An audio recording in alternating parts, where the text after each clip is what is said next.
very jarring because for many people who watched that video, because, you know, here was this very, Chrystia Freeland is a woman of small stature. She's a small stature. She has one of the most important jobs in the country. There were people yelling very aggressively at her in a, Yeah, that's because she's not doing her job properly. She serves the people, and the people are angry. A building of some kind. So I think that juxtaposition really got to people. And it was really visible as well. And before this weekend had ended, it had been seen by most of the public figures in Canada, it seems. And because it's relevant to the rest of our conversation, tell me a little bit about their reaction. I mean, look, everyone started denouncing it, right? Like, no politician deserves that kind of thing spewed at them. No politician deserves to be in that kind of position. You know, denounced hate, you know, talked about what kind of Canadian society do we want to be? I think that was the message of Justin Trudeau when he was asked about it, and several politicians. Like, is this the Canada we want? And I'm saying it like that because I think that's really ironic, because this is the Canada we have. Mm-hmm. And to put it in idealistic terms is doing a disservice to both the problem and the solution that needs to address it.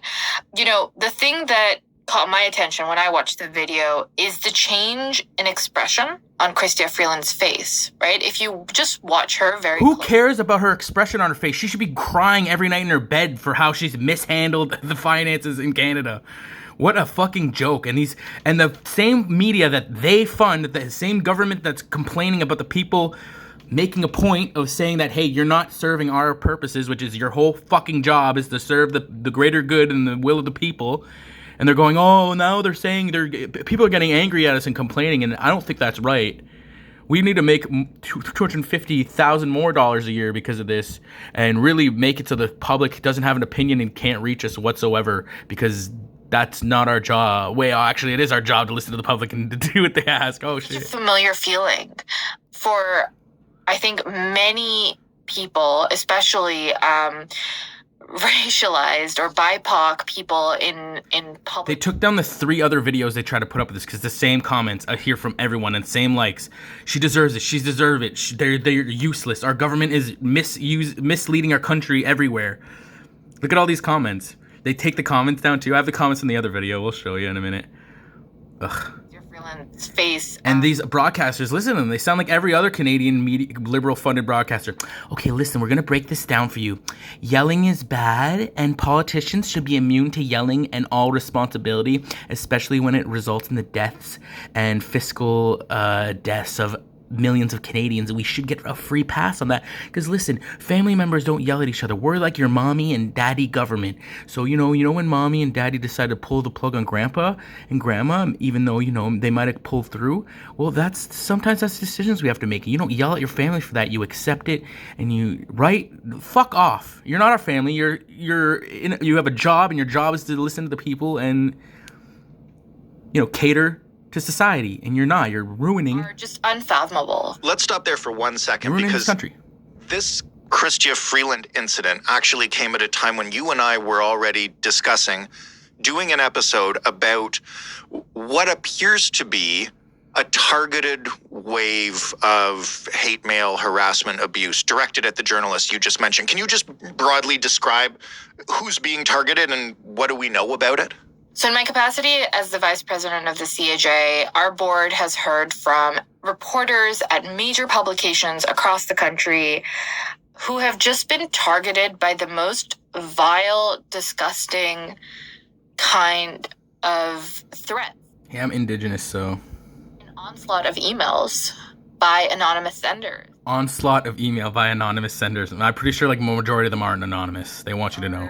Honestly, too horrific to even put words to. And that's saying something, because the words these email senders use are, well, creative is a generous way to put it, but it's unimaginable. Can you give us a little bit of an example? I know you can't read them. I know they're not appropriate, and I don't want to put you through it, but just to give people an idea of how much worse these are from... You don't have to read them if they're anonymous. If they're legitimate citizens, then you just need to start listening. Sent emails describing how their faces were on a wall and how these senders had turned that setting into a game and had debated to no end on who they would marry, have sex with, or rape is the word. Marry, fuck, kill? They're scared of marry, fuck, kill emails? Come on, that can't even be taken seriously. They essentially sort of turn these women into objects. And I'm saying that very politely because it's more than objectification. It's just monstrous the way they describe these journalists. It has nothing to do. So, yeah, our journalists, our media, our politicians can't just block use like anonymous emails and just stick to their job for the people, right? They got to make excuses and be completely fragile little butterflies that are in charge of hundreds of millions of people. Yeah, sounds really good. Sounds good to have those people in charge. Something like that. So yeah, Chrystia Freeland, for 2 minutes, someone said F you to her, but the stark difference in the way everyone responded to that situation, to what we're seeing in journalism and also in politics to a lot of degrees, was very telling. Because I think in public office, you can be expected to face a certain level of anger from constituents who may be unhappy with your policies. You know, in that video, Chrystia Freeland wasn't really attacked for who she was or how she looked. But I know that there are many female politicians and many BIPOC politicians who have been attacked. Boom, she wasn't discriminated against because she's doing a shitty job, period, done. Right? You know, when politicians talk about what kind of Canada do we want to be, we are better than this. Unfortunately, when I hear politicians talk, they say, when is Klaus going to give us our next orders, and when are we going to finally be able to censor everybody online and censor everybody that doesn't agree with us so we can have much easier jobs and lives dictating over Canada? Honestly, dangerous ways. The fact that we have 11 journalists across the country who have faced this kind of threat, and several of them are, you know, looking behind their shoulders when they're in public or avoiding it completely or getting all the security measures they possibly can, worried for their families who are also being threatened in these emails, or just thinking about whether they even want to continue in the profession that they chose from themselves. That's a whole other level of danger that we as a Canadian society and as a global society to some degree are not taking seriously. So have these journalists, or has the CAJ on their behalf, gone to the police about this? And just, I mean, in general, you mentioned that these things are disgusting. They're looking over their shoulder. They're worried for their families. Are the police equipped to handle this? They are not. So what, the police are supposed to start tasing people when they say that they don't agree with their politicians in public? And the willing part is really important because this isn't a new problem, Jordan. I'm sure you've talked about it before, online and offline. As an industry, we have discussed this several times. Like, I've been a journalist for about 6 years, and I think 30% of my career has been defined by the hate mail that I receive, if not more. Wow. I knew that I was going to get into it when I was graduating journalism school. So it's not a new problem. And there have been calls after calls after calls begging, pleading, imploring politicians and policing institutions and our entire public sphere to come together and address this seriously, because this kind of requires all hands on deck, because there's no one easy fix.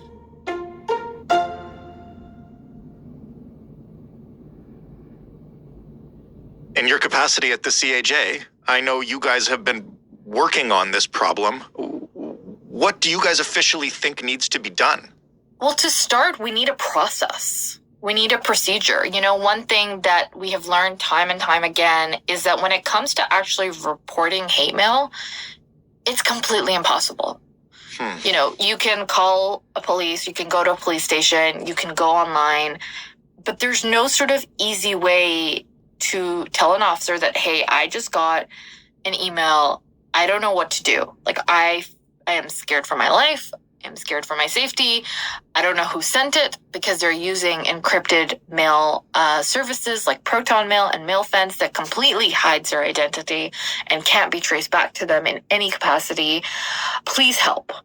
In all those instances, the journalists that I have known or me myself, when you have those conversations with an officer, if they're nice, they'll hear you out. If they're nice, they'll file a report. But for the most part, even they don't know what they can do. And they sort of brush you off because of that. Like, it almost feels like, this is too big of a problem. I would much rather not take care of it. And, it'll be fine. Don't worry. Kind of attitude. But I think it's very unfair to... Is she just describing the politicians' attitude towards their job of serving the Canadian population? Because that's what it sounds like. That is like 2 hours long, and at the end of it, nothing happens. And they're still scared. And they just, there's no one that can help them. That sucks. So what the CAJ is asking for is a better procedure, a better process that enables news organizations and managers to report hate on behalf of the people that receive it so that they don't have to go through added trauma. And also so that these newsrooms and managers can send batches of hate mail as opposed to like one case at a time.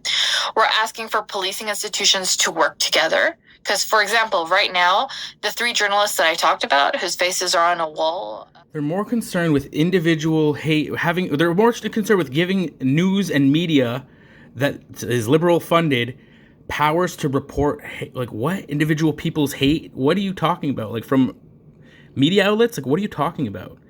Like, shut down your media outlets. Change your news people.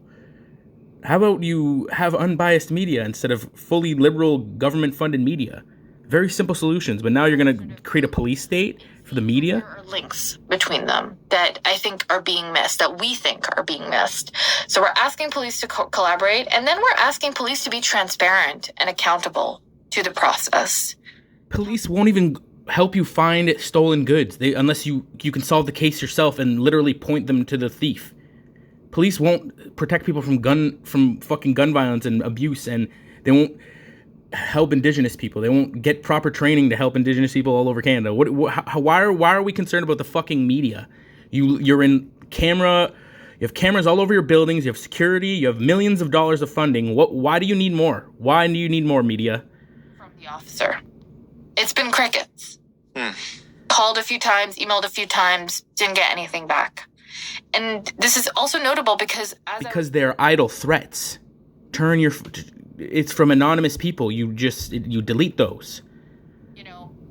I'll try, but I'll tell you right now, there's probably nothing I can do. How do we... And her example of a threat was some guy sending a marry, fuck, kill joke email. Like, what? But she broke it down to like, rape and murder and it's marry, fuck, kill. Everybody plays marry, fuck, kill. Okay, it's done in a million movies, a million TV shows. You cannot be that fucking stupid. In this moment right now, these 3 journalists are also, across 3 different newsrooms. And those newsrooms and publications have come together with the CAJ to... This is absolute garbage. Our media and government are so absolutely corrupt, it's not even funny. And the people have to suffer for it. The people are suffering way worse discrimination. Like, Asian people are being jumped.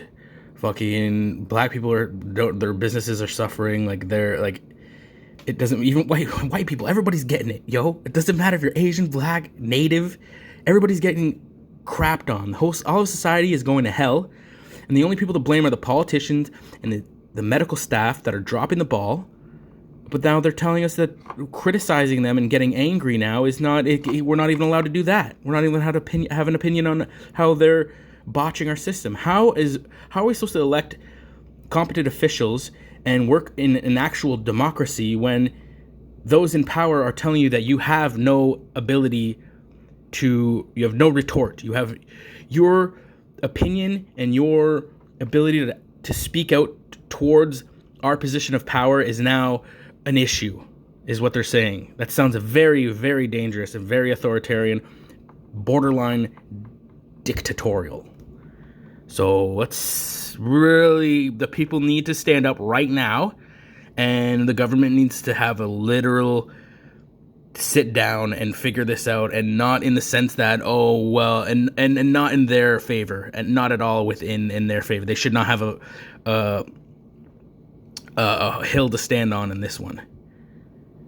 Because they are the will of the people. They are the will of the people. You listen to what the will of the people is, and you enact it, not the other way around. You don't decide what's best for the people and then you experiment on them. You listen to the people en masse, the majority, and you start from there.